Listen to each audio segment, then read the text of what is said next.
Thank you for listening to today's episode. Before we jump in, I wanted to tell you about a new exciting program POC is launching for you. Between now and the end of 2022, this program is free because we want to beta test it. This program is going to be a bi-weekly meeting for 1 hour each time that we get together with a small group of other professional organizers so we can learn how to support one another and to help one another with ideas, all of the things that you need when you are an entrepreneur. So this is going to be a program with other women and other professional organizers that can come alongside of you, link arms with you, and get you to where you want to be in your business. So for those of you already listening to the podcast, you get to enjoy it for free at first and help build this program into what you need. So here's how it will work. We will have 3 tiers based on where you are on your entrepreneurial journey because we want to help surround you with other women that are in the same part of the journey you are. You will get accountability, ideas, and a designated time to work on your business bi-weekly. So the 3 tiers are getting started. This is for you if you are still in the idea phase of your business up to the launching of your business. Then the second tier is growth. This is for you if you are in the first year or 2 of your business and are still growing it. Then tier 3 is seasoned, which is for you if you have at least a year or more as a professional organizer and are maybe looking for ways to keep going, but you've been doing this for a while. So if you are interested and you believe that support equals success, then click the link in the show notes or go to proorganizerscoach.com and click the Support Equals Success tab to sign up. We are going to keep these groups small so you can really get the help on your business that you need. So go now and sign up so you don't miss out on what is going to be an amazing program and what I wish I would have had when I was getting started. So now let's get on with today's show.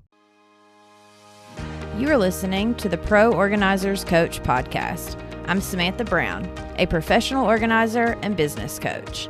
In this podcast, you will learn how to start and scale the organizing business of your dreams. So let's jump in. Welcome back to the Pro Organizers Coach podcast. On today's episode, I have Monica McCarter, and we are going to talk all about virtual organizing. So I thought that this would be a really helpful conversation for you all to see kind of what is virtual organizing? How does it work? Can you make a business out of it? You know, because for a lot of us, we like to be hands-on, but it is nice to offer virtual organizing as an option for your clients. But then what if someone checks that box on your website saying they do want a virtual session? How do you even go about doing that for them? So it's Monica McCarter, and the name of her business is Purple Box Organizer. She is on Instagram, Facebook, and YouTube. And so thank you, Monica, for being a part of the podcast. Thank you for having me. I'm excited to be here. So what do you do on your YouTube channel at Purple Box Organizer?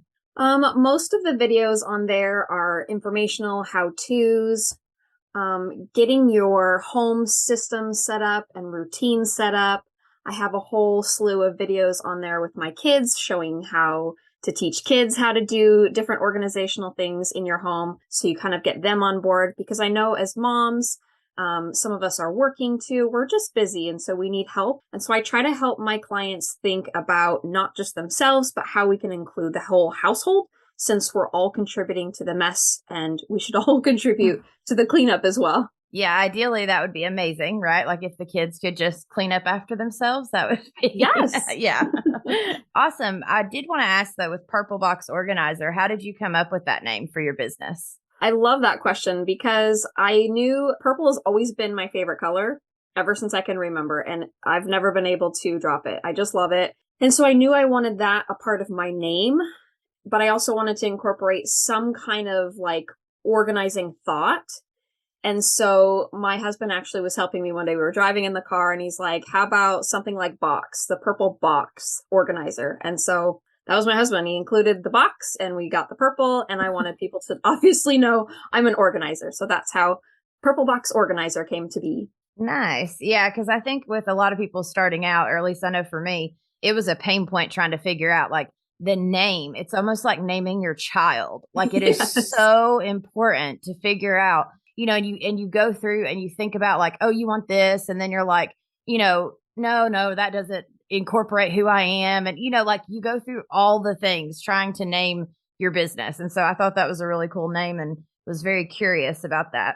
Okay, yeah. So let's get into the virtual stuff. What exactly is a virtual session? So the virtual sessions allow anyone who is a professional organizer or any kind of coach to meet with a client who maybe they don't even live in the same vicinity. And that allows us to reach more people. It also allows our clients to choose someone who matches their personality, matches their needs a little bit better. So what I typically do is we meet for a free consultation. We kind of see where they're at, what their needs are, make a plan, and then we decide where we want to go from there. They get to decide after our free consultation if they want to work with me. And if they do, then we decide like, do we want 10 sessions? Do we want just one session and see how you feel about it and see your progress, depending on where they're at, what their budget is, and we go from there. Do you charge per session or do you charge up front for like a package? How is that? Because I know in the organizing world, everyone's completely different on the way they charge for things. It's true. Yeah, you get a lot of different answers for that question. I typically try to not talk my clients into, but just recommend that they get my 4-session package, because then we work together for 4 weeks, typically in a row, and they start to see more progress. We work on some mindset things that might be holding them back. We work on organizational things in their home actual spaces, but we can also work on systems, right? If you don't have a menu plan or how to schedule your week, you start missing things, or you're just constantly wondering what's for dinner. So I try to help them lay out a plan. And obviously, the first session we talk about their pain point is like, what's your biggest struggle? Maybe Samantha, for you in your house, you're like, I've got the menu, we're good. But what I really struggle with is when my kids come home from school, it's like, a family fun zone, everything's everywhere. And we need to kind of fix that issue. And so we would start there. So I always say 4 weeks. Sometimes they'll want to do just one session, and I allow them to do that. But I really push for the 4 weeks because that's when they'll see the growth, and that's when they'll be able to appreciate that accountability that I can give them and cheer them on and really see progress in their home. Yeah, no, I completely agree because I actually do life coaching. Like that's how I started doing the business coaching. A lot of my clients that I was even doing the life coaching for, like you said, you can do one session, but it's kind of like doing like a whole house declutter or something, like you can do one session, but it's barely going to make a dent. Where if you can work together consecutively and for multiple sessions, that's when you start to really feel and see the change and the difference that it makes. Yeah, for sure. Yeah. So that's awesome. So how does it work? Is it like a Zoom call and they set it up, in front of whatever area you're working on? How do you normally do that? Yeah. So in our consultation, I ask them what their preferred method is, because I like to use Zoom, but maybe they prefer FaceTime, or maybe that's what you use, the Google Meets. But I prefer Zoom because I'm more familiar with it and I can kind of tweak it the way I want.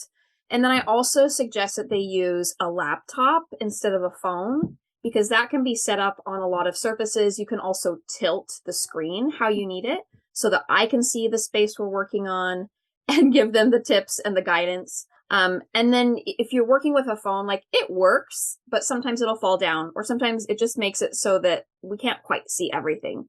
So in the consultation, we work on that. So we know this is how we're going to see it. And we know that it does work, so that once they start paying for the actual session, we're ready to go. We've got all the technical difficulties out of the way. We're ready to go, and they get the most out of what they're paying for.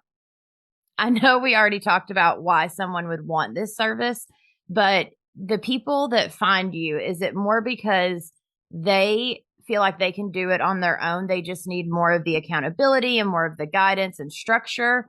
Because I know for me, even in my house, like I can do it, right? I'm an organizer. I go do it for other people all day long. But when it's in your own home, it's very easy to be like, I'll just watch Netflix. And it's nice to have someone to like bounce ideas off of. So when people reach out to you, is that normally why they're wanting more of a virtual session? Yeah, so that's such a good question, because most of the people who follow me aren't necessarily following me because I do virtual sessions. They like the info that I'm giving them. They like the little tips and kind of like take that and work it into their lives.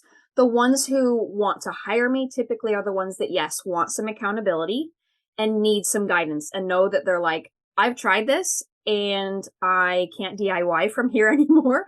So I'm going to hire a coach and get them that way. So I know virtual sessions are not going to be for everyone.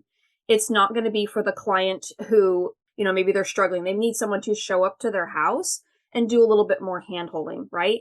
And that could be for us as professional organizers too. Some of us would be like sitting there just fidgeting like, I cannot watch. I need to jump through the screen and get my hands on their things. And so you kind of have to give it a whirl, or just know that that's your personality, that you're like, this is not going to work for me. I just need to be in the space. So again, yeah, your potential clients need to be able to accomplish organizing a space, even if it's slow going, kind of on their own. And so as a professional organizer, we need to be able to see a vision for this, be able to map out a plan, and then be able to communicate that effectively to our clients so they can see the most success, essentially get to the end result that they're wanting to get. Yeah, because kind of like you're saying, we're like, today I actually just came back from a session and it kind of got sidetracked, right? God love her. Like, I love this client, but just as an example for people listening, she's very all over the place. I try so hard to keep it to one room per session. Like, and I tell her that, I remind her that. I'm like, no, we just need to focus on this thing and get it accomplished. It never fails. She's like, well, hold on, let me just show you this one thing. Or like, hey, I really just want to go do this one thing. And today she needed help taking photos to post on Facebook. And that was more important than the room we were in. And I'm like, okay, well, when we got back up into her son's room, which is where we had started the session and where the session was supposed to be, we only had about 45 minutes left, and we had only done about 45 minutes at the beginning. And typically it takes me about the full 3 hours to fully get a room like reconfigured. I mean, we were moving furniture and everything. So we get back up there, and all of a sudden her and her son are both like, well, no, like, I don't like that there. I don't like, like, it just became this very hard. Like, for me, I'm like, oh my gosh, we're not going to get done in the time. And so I am going to feel like I didn't accomplish the goal for today for my client. Like, I feel like a failure because we got sidetracked. And I guess, like, kind of point being, by the time I got ready to leave, I finally just told her, hey, let's get the room to where it just feels clear. And then when I come back Monday, we'll finish actually organizing it. And she was good with that. But by the time I went to leave, she felt so accomplished because she had gotten multiple things done on her list. Where for me, I was panicking, thinking she would think I hadn't done a good job. The reason I'm saying that is because, like you were saying, you have to know your personality. You have to know how to coach people and how to keep people on track. And especially if you're not the one physically there being able to do the thing. Like, I'm sure that that's hard, trying to essentially talk through them, but then be your hands. Mm-hmm. Yeah. And so I love what you said. A lot of interesting things. So one, like, I want to just bring that out because I know I've heard other professional organizers say this of like, I would feel guilty, or I'm worried she would think that I'm a failure, that I didn't accomplish what we were supposed to. And we have to try to remove that drama from the organizing session, whether we're in the space with them or we're on the virtual call, because they are literally the ones that are trying to lead the session, right? Mm-hmm. We're trying to reach the goal that they want. Somewhere in that session, or maybe right before you got there, she changed what her goal was, right? You discussed one thing and now and this happens with so many clients. I have very few clients that are like driven. We're going to get it done. We stay focused. We're always having to bring them back. Okay, let's remember what our goal is. Or you can ask her, it seems like your goals shifted for today. Is that where you want it to be? So that you're emphasizing we're changing, and she's not like, yes, focused on moving the furniture and getting the Facebook pictures taken. And then once you leave going, well, I'm stuck with this mess. What happened? I hired her to do A, B, and C. They don't always realize they're the ones kind of derailing us, right? Yeah. So I love that you shared that, because we need to be focused on a couple of different things. Their original goal, or has that goal changed? And just be very open with them of like, where are we going now? And try to keep them on that track too. What I like to do at the very end too is kind of like bullet point what we've accomplished. We did a really good job today. I love how you, whatever, point out something that they did well. We were able to move the furniture, take the pictures that you wanted, you posted them to Facebook. We also decluttered this or whatever, like go down the list. So you're reminding them exactly what they accomplished and you're leaving them with that feeling of like, this is great. Yeah. And also the feeling of like, we've got a lot done. And I did that before I left because I was getting all the stuff in my car and I haul stuff off for my clients. Anyways, as we were talking, I made sure to be like, okay, so your homework is to, keep up with the posts and try to get this furniture sold. And, for your son, his homework, A, B, C, and D type thing. So on Monday, when I come back, we can pick up where we left off. And then I even asked her, I said, would it be helpful if I had a conversation with your son? Because he homeschools, of kind of what his homework is and what his goals are for the weekend of keeping the space as clean as possible so we can pick up on Monday where we left off and we don't have to re-clean it again just to pick up where we left off. And so she was like, yeah, that would be so helpful. And, he'll probably hear it from you better than me. And yeah, so by the time we got done, it was definitely, it felt great. But I could just see myself trying to do a virtual session with someone and like you said, wanting to jump through the screen. I'm sure that that's a big issue for a lot of organizers.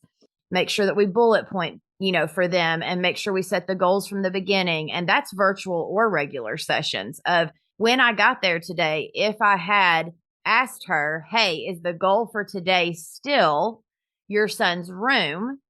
That would have at least set me up to where when she said, hey, let's go take these photos, I could have said, okay, well, but then we're only going to get today's goal halfway done. Okay. So yeah, we have absolutely talked about ways to make it successful and who would need this service. How does it work? What exactly is a virtual session? But I would love to hear what is your favorite virtual session you have done? And the reason I'm asking this is because I learn best by stories. And also because I think it would be nice for someone to see exactly what happened from beginning to end to do a virtual session with you. Okay. So probably my favorite one was I did one over spring break this last April. And to be honest, I have never seen anyone move as slow as she did. So I was very concerned. I don't know how this is going to go. But it was lovely since it was an open pantry. There was no doors on it. She had some curtains, but it was open, so you could completely see.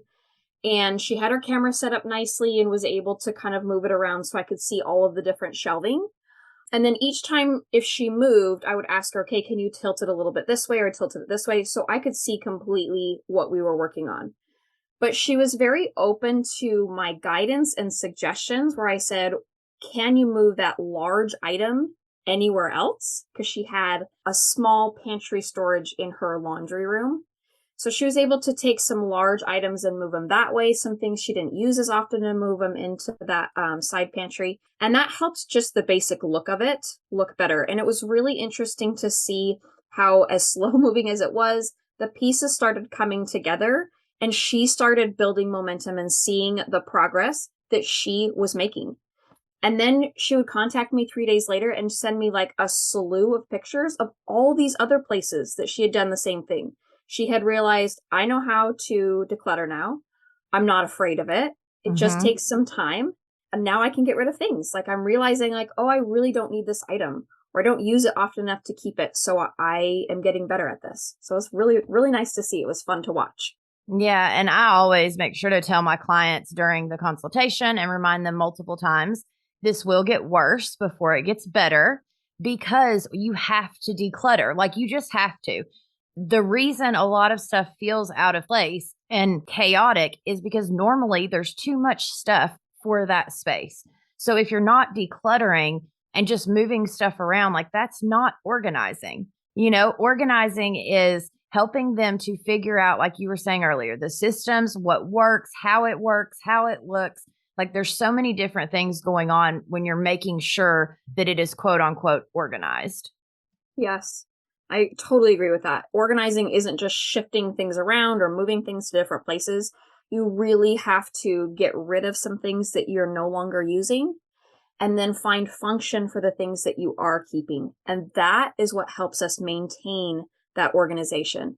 We're trying to find homes for things that don't have a home and put things back where they belong once they do have a home, getting rid of those things. And for me, that's a constant process. I don't know about your home, but I constantly have a donation box that I'm tossing things in because things are always coming in too. You're buying things on Amazon. You get things for birthdays and Christmas. You're buying groceries, things that you guys get at the dollar store or at Target in the front area that you weren't planning on. We're always bringing things in. And so we have to have a system built in our homes to help us get rid of those things so that we're not becoming hoarders. Yeah.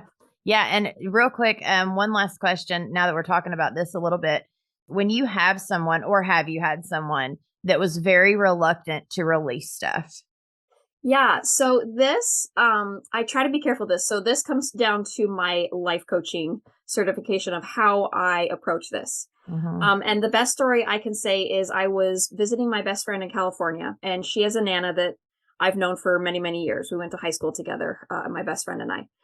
And so we went over to visit Nana, and Nana said, "Oh, honey, I'm so glad you're here. I need your help organizing my house." And I was like, "Okay, where do you want to start, Nana?" So she takes me into this guest room, and you can see there's a guest bed in there, but it is wall to wall items, things, crafts, the bed's covered. And I'm like, oh my word, as an organizer, you're like, I'm not sure where to start. Okay, what are we going to do? So I said, okay, Nana, what's one thing that you could choose right now to get rid of? And she goes, oh, well, honey, I don't want to get rid of anything. I was like, okay, well, my work's done. I'm done here. Right. So we have to be careful of not trying to control the situation because we feel like, oh my gosh, I can make the situation so much better. I could fix everything for you. Mm-hmm. But even if we were the home edit and we had Netflix cameras and we went in and we fixed everything our way, that's not going to necessarily be sustainable for who's going to come live in it. Mm-hmm. It's not going to be necessarily functional for the way they need it. And some people are extremely attached to their items. That can be okay. They just might not be in that spot yet of being able to get rid of anything. Yeah. That can be okay. It means they're not your client. Right. Yeah, absolutely. And the reason I ask this is because you actually come across this a little more than you realize you're going to. And that's how I even got certified as a life coach to begin with, because I was going into people's homes and I'm like, this is more emotional than it is physical. Like, yes. I started as an organizer. I was, good at what I did. People were happy. You realize very quickly that people get very attached to their items. And if they're not attached and they help you release, they also are attached to their way of being. So it's going to go right back to the way it looked before you ever even came if you don't help them with some of that emotional side also. It's so true. And I love that that's your part of your story, because that's very similar to mine, where for me, it wasn't like, oh my gosh, I need to figure out how to organize. I've kind of always been that way. It's just evolved with how my life has changed, and now 3 kiddos in the house. And so we constantly have to figure out what that looks like. Mm-hmm. So I started my organizing business, and I had the same realization of like, there's more to this than just making it pretty. What are the reasons that people aren't doing this? Okay, well, they might be spending time watching Netflix. They might be spending time just out of their house and spending time with their family. What are they choosing to do, and what are those reasons? They might like some of those reasons. Other reasons might be that, okay, they're watching Netflix because they're trying to avoid something that they're feeling. Mm-hmm. I'm feeling my house is just this cluttered mess and I don't want to deal with it. And I don't know where to start, so I'm going to watch Netflix. Yes. Or whatever the show is. Yeah. Yeah, and a lot of people, you really will find that.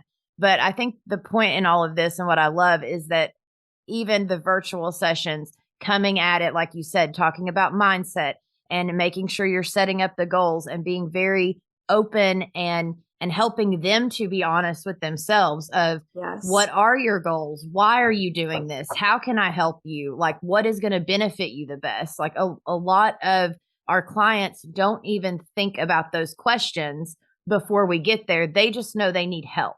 They get to a point where they're like, everything's closing in on them and all they want to do is avoid. But at some point they're like, no more. I want to change this. but I have no idea how. And so I think realizing that when we go to meet our clients, a lot of times that is the moment they are in, is that everything's overwhelming them and they don't know where to start. And we are the professional. We are the one coming in. And sometimes it really is being half therapist, half organizer. Like sometimes they feel better if they could just talk and tell you a few stories and get some stuff off their chest, where us as organizers are like, oh my gosh, I got to finish this space. But we really, as long as they are happy at the end of the day and they feel better when we get done working with them, or they become a maintenance client, or, however that works out, then we should feel proud of the job that we've done. Absolutely. I love that perspective, because if we go in there and we have this agenda of like, it has to look better than when I came, that just might not be where they're at. We need to try to meet them exactly where they're at. And it's just what you said. They might want to just vent to you and tell you the best story of this one tchotchke thing that they have, because that's what they want to talk about. If you're there validating them, if you're helping them feel like they have a friend to talk to, they're paying for your time. If that's how they want to spend it, that's okay. I'm not saying we can't remind them of like, maybe let's get back to our goal, or do we want to stick with our goal? How are you feeling? Check in with them. Such a good idea. Yeah, absolutely. I completely agree with everything that you've said. And I want to thank you so much for coming on the podcast and for talking to us about virtual sessions. And again, if anyone wants to find you, which of course it will all be in the show notes, but again, it's Purple Box Organizer. Thank you, hubby.